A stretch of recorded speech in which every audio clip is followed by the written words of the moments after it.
We were like everybody on the training pitch today, except for Ben Chilwell, of course, and for Reece James.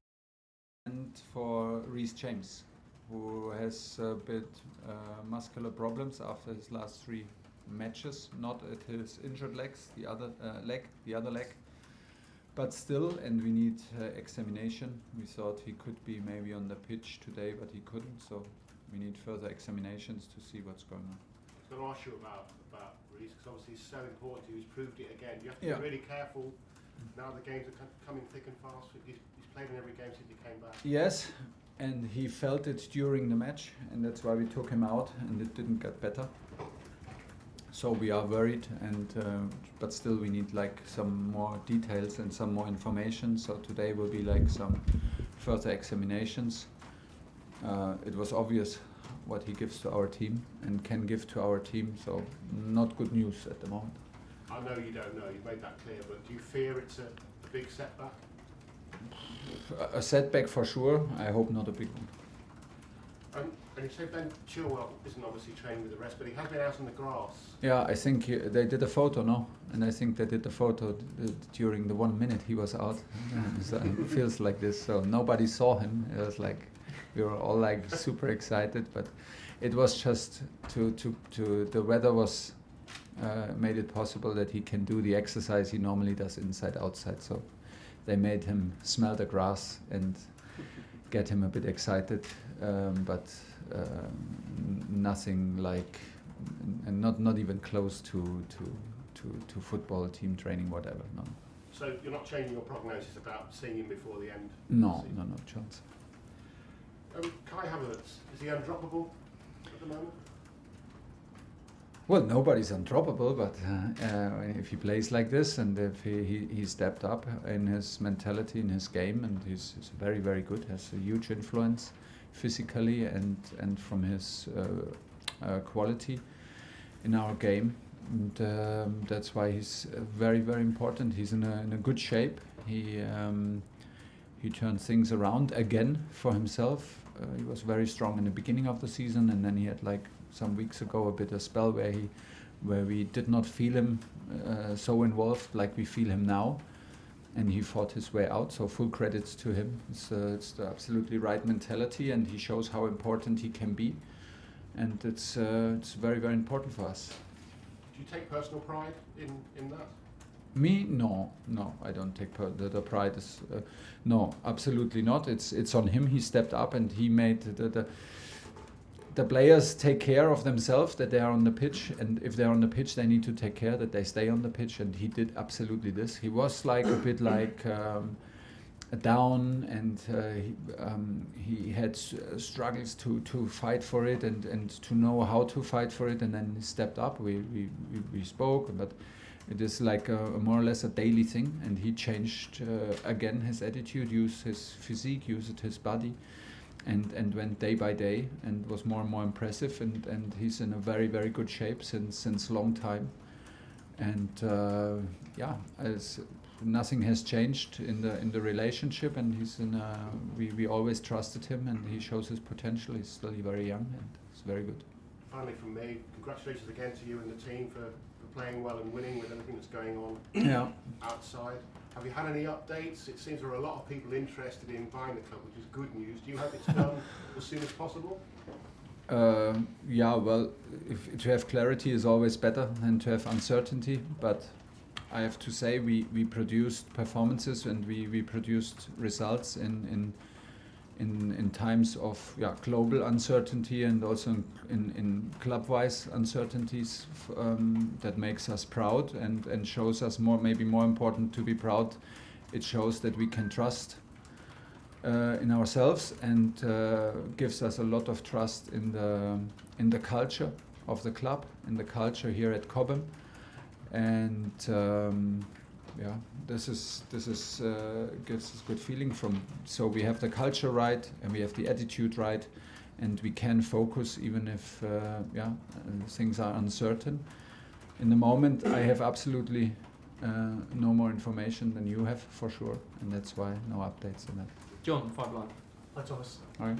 Can you tell us what it's been like and how difficult maybe it has been for the last 2 weeks trying to continue as normal and prepare for games given what is surrounding the club? Yeah, not so difficult, I have to say, because I think the big credit is to the club and what the club and the people who work at the club, and I mean really everybody who is here in Cobham, but also from, I mean the culture is created from also from top to bottom, and then it bounces back from bottom to top, but it's I have the feeling that it's for everybody since day one clear why you work here and how you work here and how you behave and what it takes to be member of Chelsea staff and Chelsea team, and this helps because things are so clear and people are very devoted and very committed to what they're doing, and I said very often it is an incredible amount but also of support, but the quality of support is outstanding.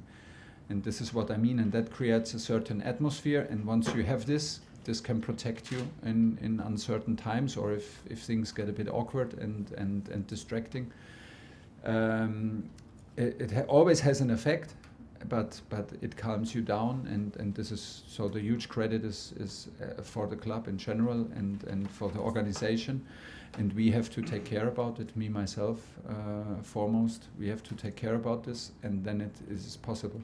And are you updated regularly on what's going on about a possible takeover, or do you just leave that to Not so much. I mean, I'm in regular exchange, like always, with Petter and Marina, but not in too much details, I have to say.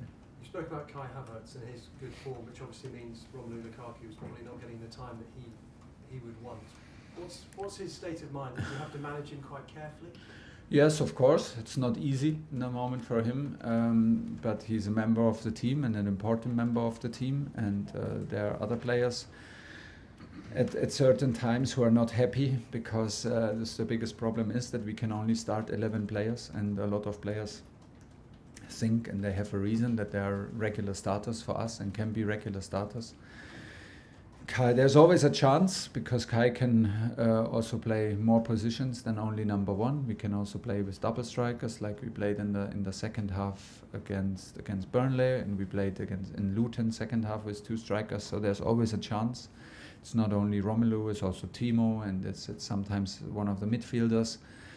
But that's also like the quality. It's the quality, and that makes in the end the difference. Romelu fights for it like everybody else, and this is what we need. And he is as positive as he can be. Of course, he does not like the situation. Nobody likes the situation, but he handles it very, very professionally. And I try to do my best to be respectful and supportive, like for everybody else. And just one final one on Andreas Christensen. Is there any news on his contract? I mean, do you expect him to stay basically? Well, it's in doubt, no. I mean, we hear the rumors, and the situation with Andreas is also since many weeks clear, and we are not happy about it because me personally and club representatives, we think that it's best for him to stay, and we rely heavily on him. He did not sign yet, so you cannot not communicate. if this is also a signal to us, and communication from his side is that he did not sign until now, so we have to consider the possibility that he leaves us. Will we like it? No. Will we live with it? Yes.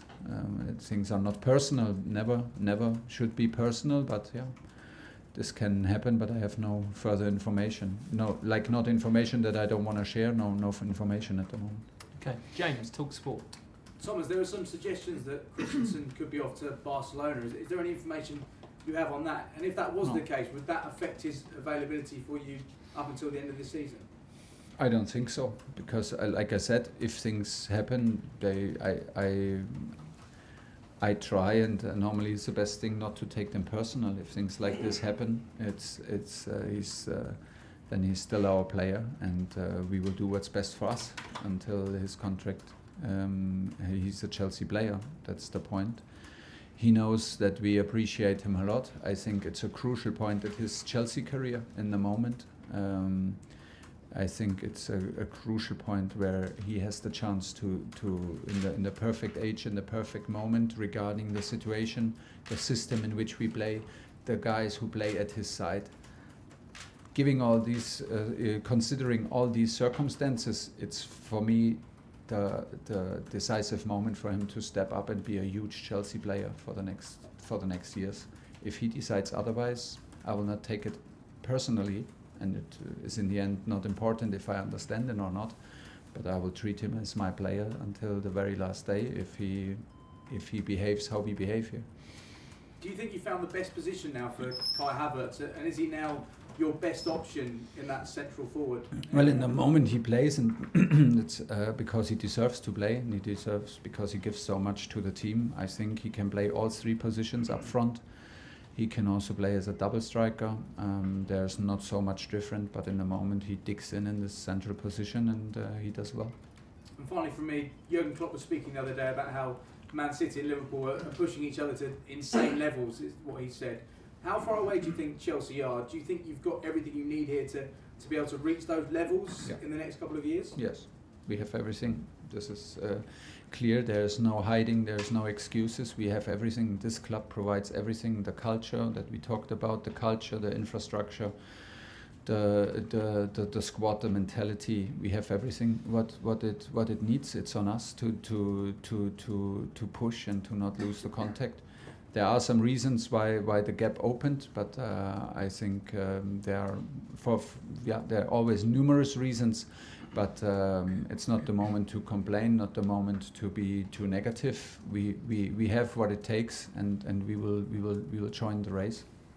Olivia, PLP. Hi Thomas. Hi. Form's been pretty good across the last 8 or 9 games. The only defeat coming in the League Cup final. Is it important that carries on at this time in the season, especially not to be drawn into a top 4 race, given where Chelsea have been 1, 2 or 3 up until now?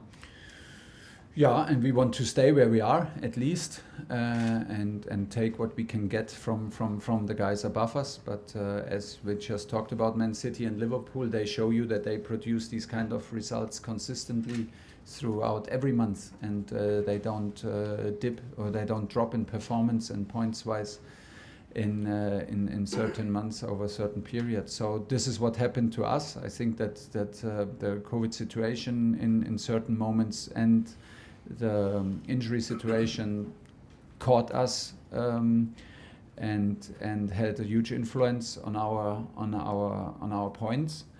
But it's not isolated, and I agree with you. I think that we get better and better in the moment. We get our form back, and we play again a bit more fluent, a bit more active, a bit more lively.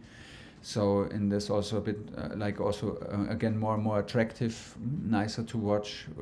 We can feel the group stronger and stronger, and this is how we got the results. And this is the good news. We managed before to get results, which was good to overcome a period, and what other teams also do. And this is pretty much it. Of course, we try to win the game tomorrow, and of course we have respect. It's a away game in Premier League, and if you look at our schedule, the next 4 matches come within the shortest possible time. So we need to be spot on. And just quickly, one on Norwich. Of course, these games at this stage of the season especially can be very, very difficult given the situation Norwich are in.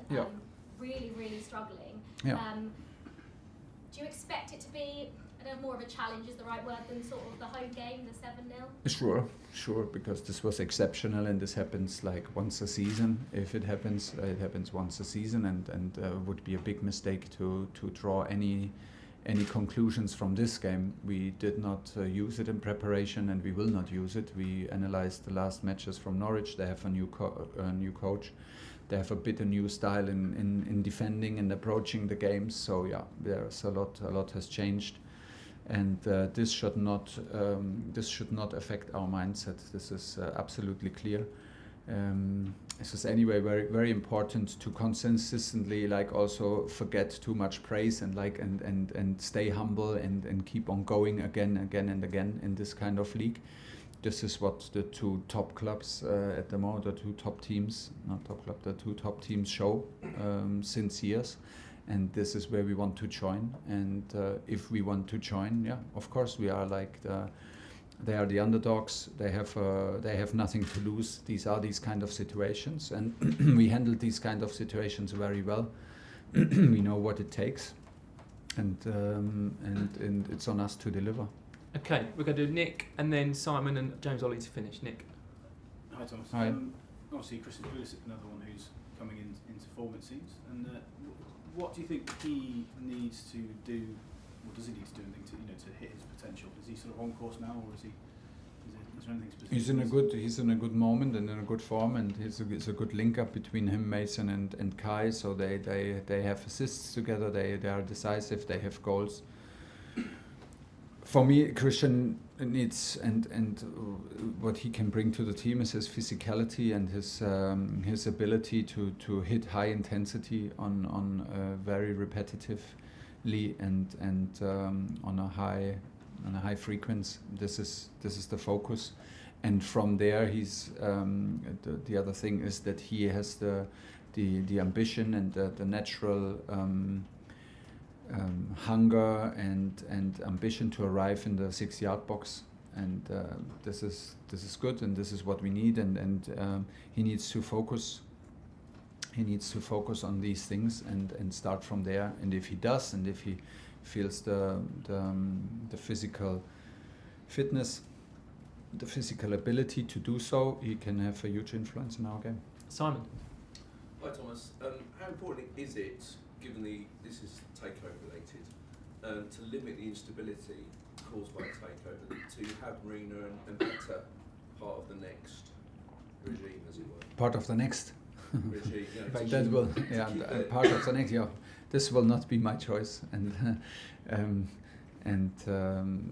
this is a part of it. I can only tell you that until now it was an excellent relationship, and a relationship that worked so well for me, and hopefully for the two others to take these decisions, and to have the updates in a small circle of communication and of responsibility, and hopefully it will stay like this, but I have no influence in it and no information if it will. Last question, James Ollie. Hi Thomas, you talked about Christensen already. You've got a couple of other players who obviously are out of contract this summer. Is the uncertainty over the ownership affecting those talks, or can the club make decisions about contracts regardless of who the owner is going to be? This actually, I cannot answer the question. I don't know. Does it have an effect on the players? Maybe we need to ask the players, and on the club, I don't know. I think that we are capable, and I hope that we will be capable. Right now, it's still, what is it, March? Yes. Yeah, it's still March. And we have some time, but of course, there are some situations that we want to have solved, and we couldn't solve them, in what reason soever. This is not the ideal situation. On top of it, the players do very well who are concerned, we have to say, and also for that, credit to the players. But it shows you the mentality here in the club and in the building, that this is also normal for them to deliver, despite their personal contractual situation, and this is what we rely on. And of course, hopefully we will have the chance to stay in talks and solve the things how we want them to solve for us. Okay.